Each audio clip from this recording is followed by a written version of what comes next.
Hello guys, hello water sign, hello Pisces, Scorpio and Cancer. Welcome dito sa aking channel, Kapalaran 888 water sign. Alamin natin ang weekend reading mo. So ito ay pwedeng mag-resonate sa iyo Saturday and Sunday, water sign Pisces, Scorpio and Cancer. Kung tayo dito ng isang baraha lang. So one card lang tayo dito sa isang tarot deck. Water sign, Pisces, Scorpio, and Cancer. Wow. Okay. So, thank you. Thank you, Spirit. Thank you, Angels.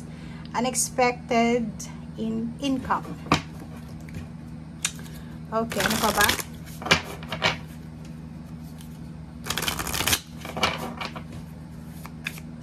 Water sign, Pisces, Scorpio, and Cancer. Water sign, Pisces, Scorpio, and Cancer. Weekend reading to guys, so pwede kang makaresonate, gamitin mo ang iyong intuition. Okay, abundance. Ooh. Okay, so water sign, Pisces, Scorpio, and Cancer. Kung makikita mo dito, mayroon kang unexpected income and at the same time abundance. Okay, so tingnan natin, tingnan nyo, kita nyo ba? Ang baraha ito ay parang nagsasabi sa'yo na posibleng Saturday or Sunday or Monday or before the weekend, ikaw ay makakatanggap ng isang hindi inaasahang income or financial help. Okay?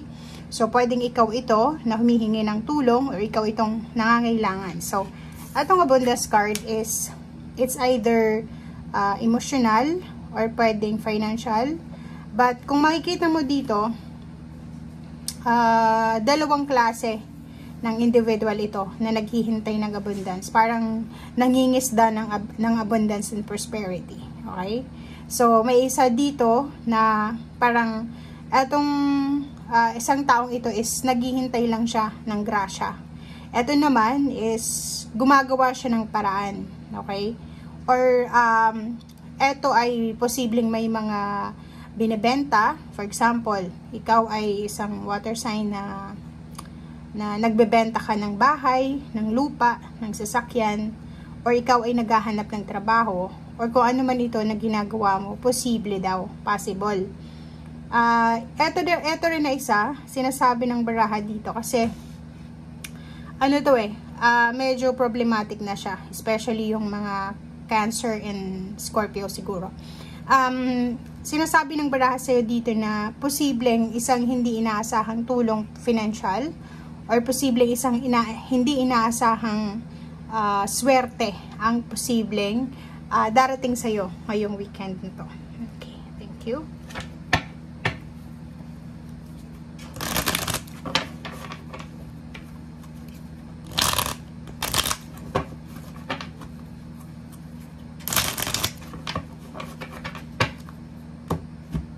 Water sign, Pisces, Scorpio, and Cancer. Wow! Diba? Tingnan mo, oh. Eto na yung ano mo. Eto yung nakikita mo. Eto yung expectation mo.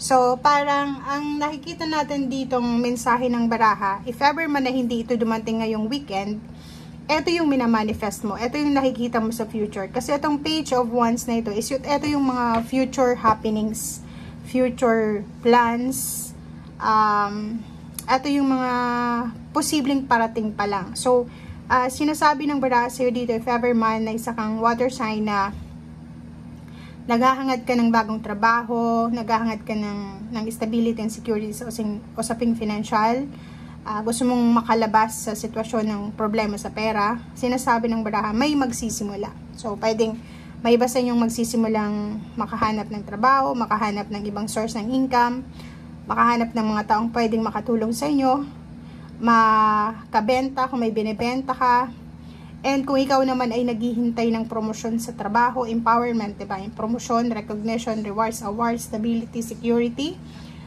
Sinasabi ng baraha sa'yo dito na ito siya. Ito yung number 4, kung hindi man ikaw yung makatanggap ng stability or security, possible na family members mo. So, may kakilala ka na posibleng may ipopromote siya sa isang company or tataas yung posisyon or tataas yung sweldo.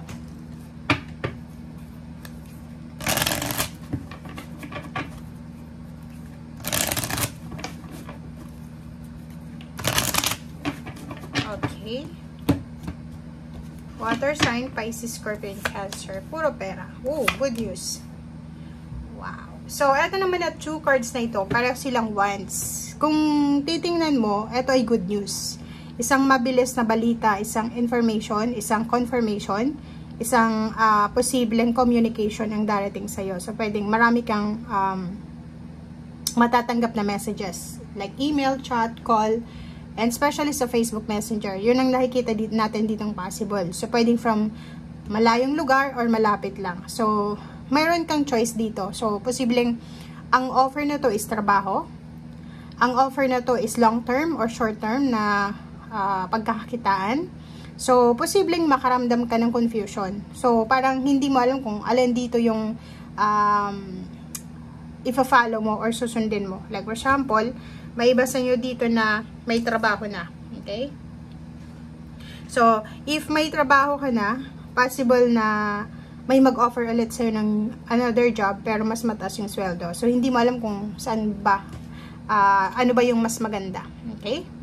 May iba din sa inyo dito na matagal nyo nang hinihintay. It's either work siya, or love life, or any celebration, ang posibleng parating na din. So, parang nakikita natin dito na overall success to, pa-financial man or emotional. Makikita mo dito, like, may naghihintay sa inyo na mag-offer sa inyo ng, or makipag-engage sa inyo, or mag-offer ng kasal, or mag-offer ng stability or commitment, and dito sinasabi na posible. So, may hinihintay ka na isang bagay, mapa-financial, mapa-emotional, mapa-relationship, mapa-travel, mapa-spiritual, na posibleng siya ang magiging dahilan ng kaligayahan mo or ng pag-apaw ng cups mo. So, depende yan sa'yo. Ano ba? Ano ba yung hinihintay mo? Pera ba? Relationship? Travel? Spiritual? Peace? Or peace of mind? Kasi sinasabi ng barahan na ano ba nitong hinihintay mo ay posibleng darating ito sa'yo. Lalo na kung ito yung magdadala sa'yo ng happiness. So, victory and success. Wow, ang galing. So, yun. Kung makikita mo dito, water sign, Pisces, Scorpio, and Cancer. Tingnan mo yung baraha mo. Ang baraha mo ay nagsasabi na punong-puno ng success, punong-puno ng abundance, unexpected or expected. Tingnan mo to, may victory and success. Itong victory and success is balance card yung Emperor. Sinasabi ng baraha na may mga iba sa inyo na mas tataas yung sweldo. Kung may business ka, may binibenta ka, mas tataas yung mga benta nyo.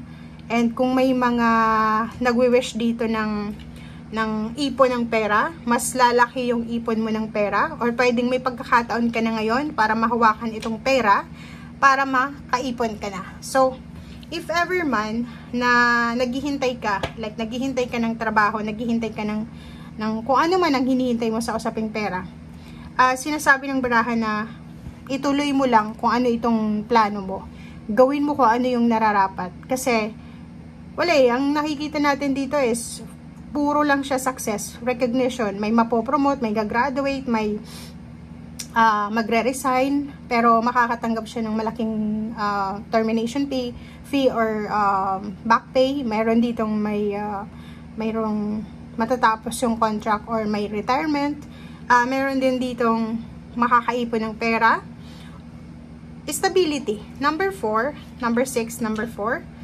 Stability card. And plus etong 8 plus 2 na to is 10. So, ano man ang mga obligations nyo sa buhay, mapa-financial man or emotional, may endings na to. So, it's a positive endings and positive new beginning. So, ibig sabihin, may matatapos, like mga obligations sa pamilya, obligations sa trabaho, obligations sa relationship, or ano man itong pinoproblema mo, lalo na sa emotional and financial, matatapos na ito kasi may sisimulan ka. So, like, for example, may iba sa inyo nakapag-desisyon na maging self-employed na lang. So, may ipon na siguro kayo and magsisimula na lang kayo ng business. So, may tatapusin kang pagiging empleyado mo and magsisimula ka ng pagiging self-employed. Or pwedeng self-employed ka dati, magde-decide ka na magtatrabaho ka sa isang company. Parang ganun. So, maraming possibilities dito na posibleng magdala sa'yo ng victory and success. Makakamit mo yung financial stability, makakaipon ka ng pera, makukuha mo yung peace and harmony, lalo na sa emosyon and then sa financial. Okay? Thank you guys and see you again. Bye!